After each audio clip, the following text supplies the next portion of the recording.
Didарын еңсеп жүрген адамдар менен Қазақтың Алтын Орда қаласы Астанада кездесіп отырамын. Бұл мен үшін чоң бақыт. Мұндан чейрек қылым илгери 1992 жылы бұл эми биздин жеке тарыхыбыз. 1992 жылы Алматыда мен бұл жерде отырған менің курбалдашым Абдыған Еркебаев экөөбүз Мухтар Ауезов атындагы Академик институтта 37 жашыбызда докторлук диссертация жактырганда бир ой кеттеле. Кудайга шүгүр. Издесең жардамына турган, кыйналсаң колдоо таба турган, качсаң качып келе турган жаныбызда Алматы турганыбыз, же Алматы биздин маңдайыбызга бүткөнүнө ушунчалык ошондой кубанган элем. Бизди ошо кезде ой жаштыгар кое тургула кийин 40 элүүдөн ашкандан кийин доктор болосуңар деп биздин кыргыз зыялар өткөргөнгө койдулар. Ошондо Алматыга келип, Алматыда Ауезов атындагы институтта бул жерде отурган Мырзатай ага башка казактын зыялыларын ошо биз доктор болгон элек. Жарым жылга өтпөй бирибиз Абдыган вице-премьер-министр, андан кийин мен вице-премьер-министр болуп ушинтип ушул Алматыдан, ушул Казакстанда биз канатыбызды каккан элек. Урматтуу агайын туугандар. Ошол нечен кыргыздын жолун ачкан. Мен эле эмес, бир заманда Касым Тыныстанов менен Ишеналы Арабаевдин жолун ачкан. Андан да жарым кылым мурдаракта Манас эпосунун кабарын дүйнөгө тараткан Казак тергесинде менин да китебим чыгып отурат. Чыкканда да кыргыз менен казакка бирдей жазуучу. Казак десе ичкен ашын жерге койгон.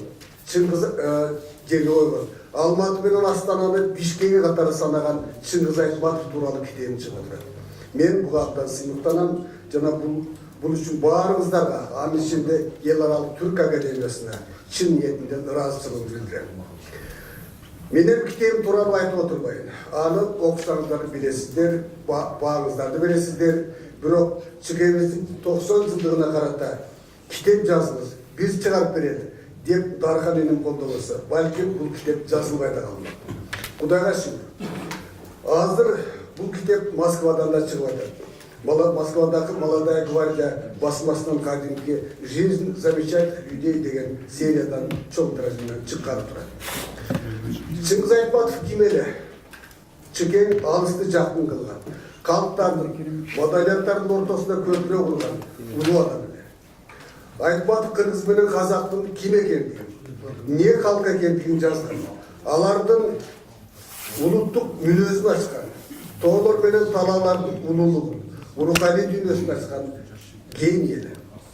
Нече ошол тоолордой бийик, талаалардай кенен инсандардын көркөм образын түзүп, аны бүт планетага тараткан жазуучу болчу.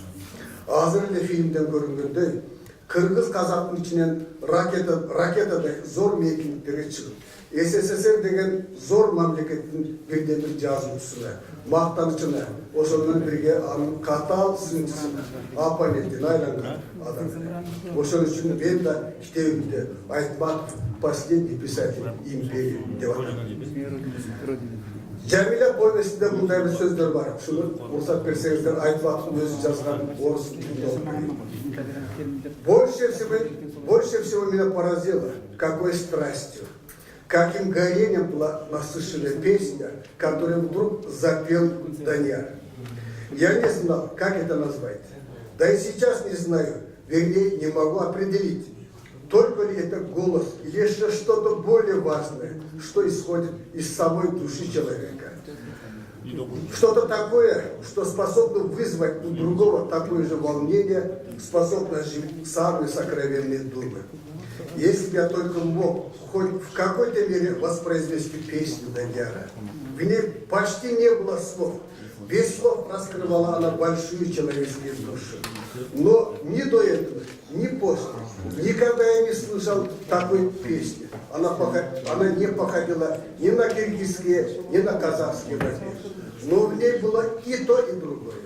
Музыка Данияра вобрала в себе все самые лучшие мелодии двух родных народов и по-своему сплела их в единую неповторимую песню. И это была песня «Год и степень».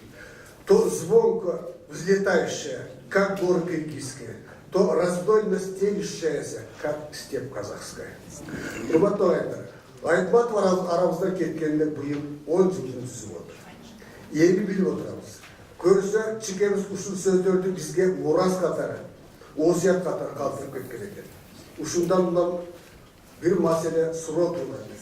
Ошол Айтматов, андан мурун анын устат жана агасы Мухтар Ауезов сыяктуу инсандарыбыздын осияттарын, керездерин аткарып. Бул маселе бүгүнкү кыргыз халкы менен казак халкынын алдында турган үлкөн маселе.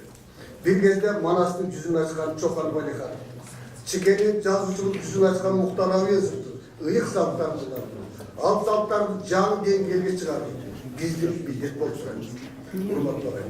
Кыргыз менен казакка ушул заманда кайра жаралды. Орусча айтканда жаңы бир возрождение, ренессанс doğru керек болуп турат.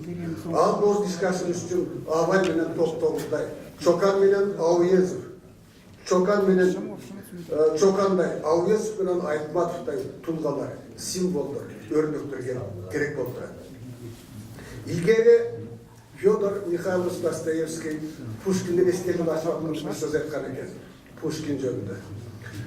Алек Пушкин деген Орусиянын символу тулгасы экен, жакшы билесиздер. Пушкин для нас явление не только пророческое, но и некое указание, деп айткан экен бул киши. Анын сыңары, мен ойлойм, биздин улуулар, мен айтып өткөн кыргыз менен казак улуулар биз үчүн и пророческое явление, и для нас указание на будущее. Сөздің аяғында, дагы эле болсо, кереметтүү жамиирдан, дагы биз менен сиздер үчүн, сиздер менен бизге тиешелүү бир сааттоо берди. Широка за рекой казахская степь. Раздвинула она по обе стороны наши горы, лежит суровая, безлюдная.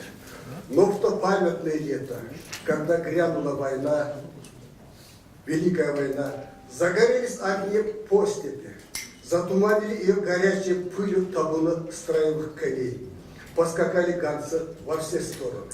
И помню, как с того берега кричал скачущий казак гортанным пастушьим голосом: «Садись, кыргызы, в седло, враг пришел», и помчался дальше в вихрях и волнах знойного марева.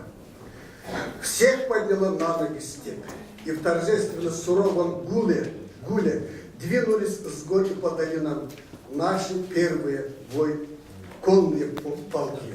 Звенели тысячи стремен, глядели в степь тысячи джигитов. Впереди на древках полыхались красные знамена. Позади, за капутной пылью, бился в землю скорбно-величественный плач жен и матерей.